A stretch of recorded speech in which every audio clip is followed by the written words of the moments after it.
se for São Paulo, São Paulo. Ó, quem acha que pessoas que eram de Curitiba, que vão correr para uma vaga na USP, tem que apanhar, levanta a mão, por gentileza. Vem? Gabriel Letras, ainda por cima. Gabriel, veio lá de Curitiba. Desgraçado.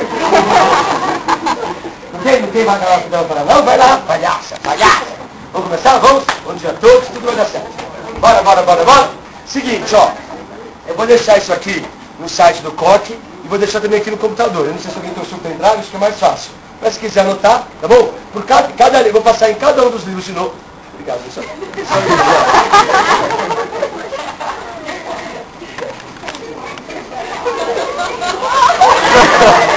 Mexe o cabelo, mexe o cabelo.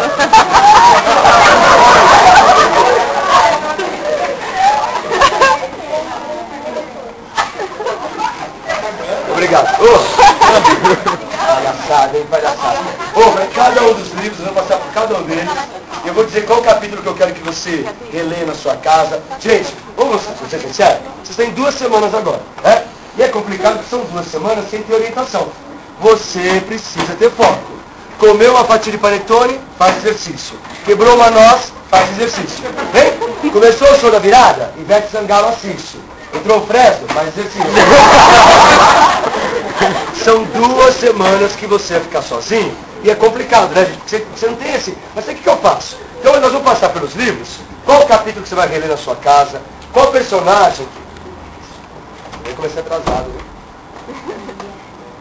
Fala oi pros amiguinhos.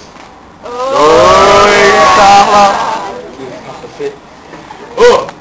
Quais personagens que vocês vão dar mais atenção? Gente, a gente não tem bola de cristal, mas a gente tá velho, né? A gente já viu essa prova cair, fazer 500 vezes acontecer, a gente mais ou menos sabe que vai, por onde que vai a prova. Tá bom assim? Vamos começar então? Bora, coragem, tudo vai dar certo.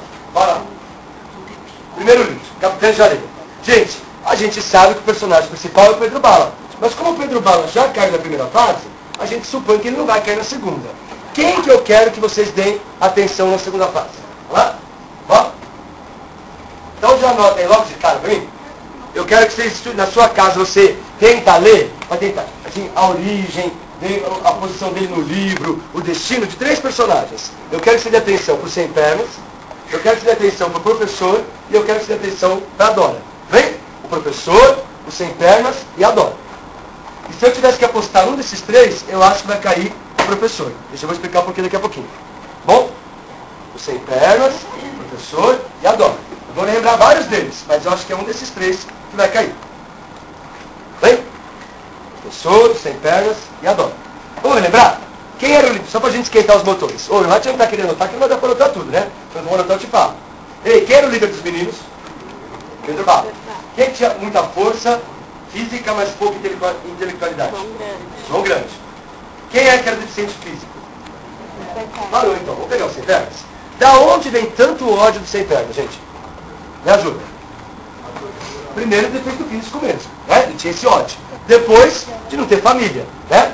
Terceiro, vocês lembram? Lá no começo do livro ele vai contar que uma vez a polícia o cercou e aí o expuseram. Lembra? Faziam ele correr e batiam nele. Lembra dessa história, gente? Como ele não conseguia correr, ficava, né?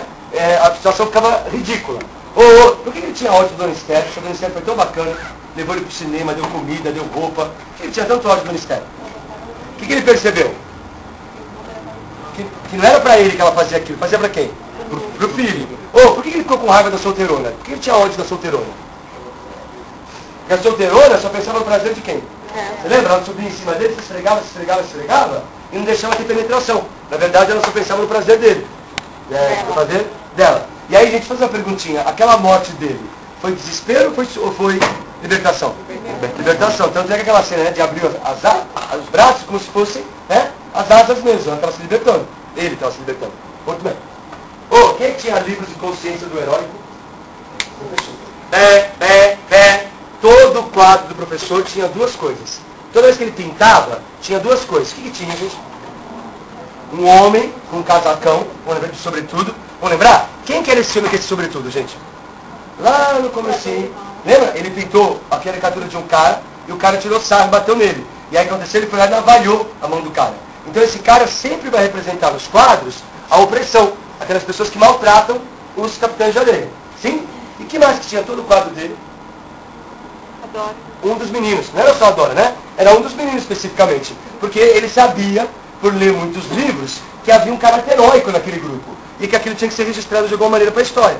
Tá certo ou não? É o lado épico da história. Sim, gente, não? Sim? Então todo o quadro dele tinha um dos meninos e tinha esse cara com o casacão, que representa a opressão. Sim? Então quem não lembra dessa coisa, pega o Capitão Jardim em casa e relê aquele capítulo em que ele contou esse cara no comecinho do livro. Sim? Tá bom. Quem era a mãe de santo? Dona Ninha.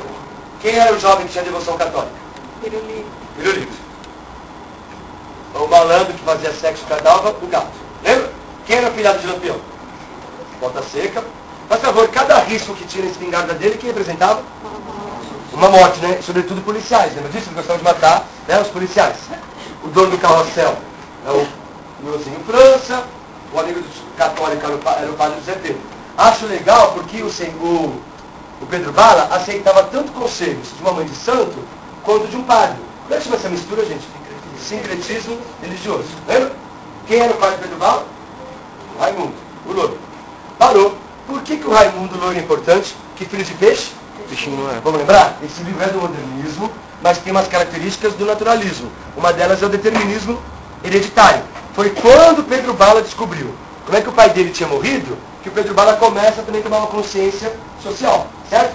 E aí no final do livro ele vai se transformar num líder grevista. Filho de peixe, peixinho é. Quem é que conscientizou o Pedro Bala? Foi esse João de Adão, lembra? Aí as turmas adoram. Vou falar dela daqui a pouquinho. A Dona Esther, diretor do reformatório. O Alberto, vamos lembrar desse Alberto? Esse Alberto é aquele jovem estudante universitário que vai articular, né? Que vai começar a ajudá-lo, não só os trabalhadores, mas o Pedro Bala, a ter um upgrade aí da consciência social deles. Certinho? Muito bem. Vamos lembrar? Tem várias cenas famosas. Então, de novo, eu aposto num desses três. Se eu tivesse que escolher um dos três, o professor. Tem várias cenas. E eu acho que vai cair uma dessas duas cenas. Ou a primeira, ou a